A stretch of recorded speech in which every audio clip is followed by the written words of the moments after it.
One thing I've noticed amongst all the extremist ideals is the notion that you don't have a free thought.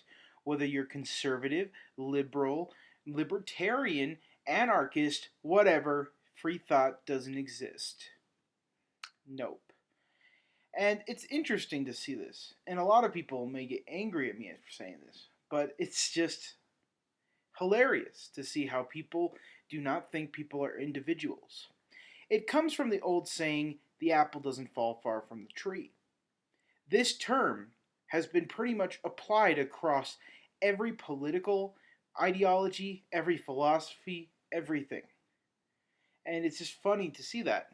You see, all these political people and all these philosophers or self-indulgent, egotistical people think that the reason you don't think like them is because you don't know, that you're uneducated, that you've been misled, or that you couldn't think for yourself. That's what they believe. In every rhetoric, in every form, of every extremist, of every political group, you'll see this. You'll see it in conservatives. You see it with them saying that the kids don't have that the kids have been misled by the liberal media, and that, these kids don't know what they're doing. They don't understand that video games make them violent, and these comic books make them violent, and that kids just have no concept of reality, and that their mind is malleable and can be shaped and formed by things other than parents. You see, this also comes from the idea that parents are the 100% way and structure for how kids are raised. Now, being a loner for the majority of my childhood, and not my parents either being busy or not around, or etc., I had to basically raise myself. And becoming from a mixed background, I really had no culture, no ideas based on my culture, and seeing that just is interesting to see other people. Because a lot of people do embrace the culture of their family, embrace things like that. I made a video a while back saying that culture really doesn't exist. And what I meant by that is that culture, nothing's predefined. You could be whatever you want. If a black person wanted to, he could be a white supremacist. There is no arbitrary rule preventing him from doing that. You see, thought and mind, I believe, is an individual freedom. I think that we have this thing called free thought.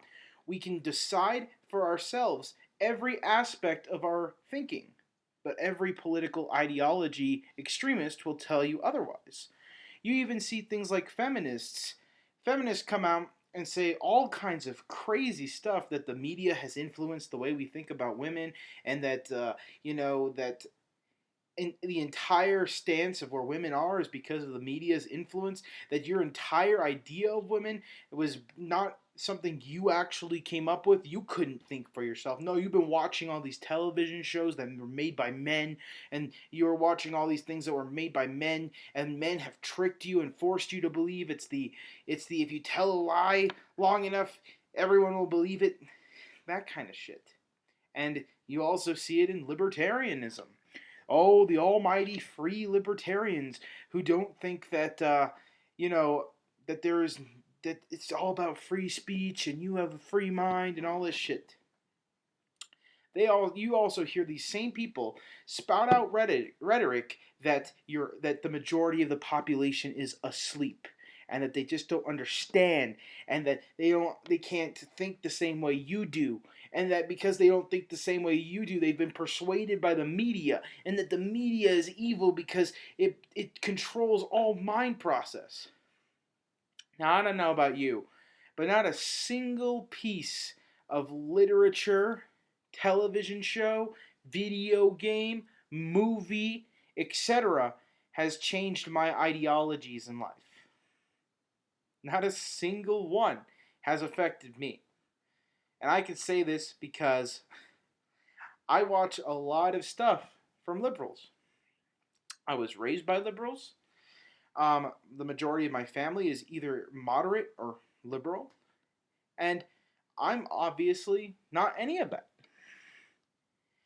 It blows my mind how much people think items have control over your mind. And it's funny that you only see it in things like video games where it's funny to see game journalists like they're all up in arms about Jack Thompson and how dare you say video games control the way we think? How dare you?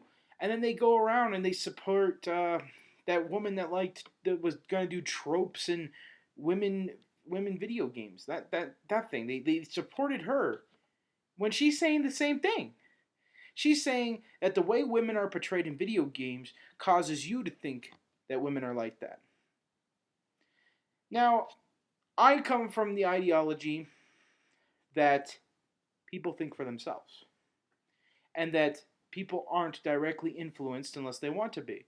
I think that peer pressure is a real thing, but I think that you don't have to succumb to peer pressure unless you want to. And that wanting to be a part of a group is not the same thing as being forced to be part of a group. Force is a strong word that people throw around like nothing. And that, Mitt Romney was forced to be the president because all these old people that were watching Fox News, that's all they got their information from. First off, if people want information, they'll seek it for themselves.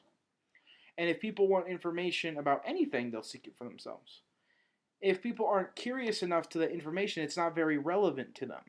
And relevancy of information makes all the difference in a person's life. A lot of people can't get over the fact that people think differently than them.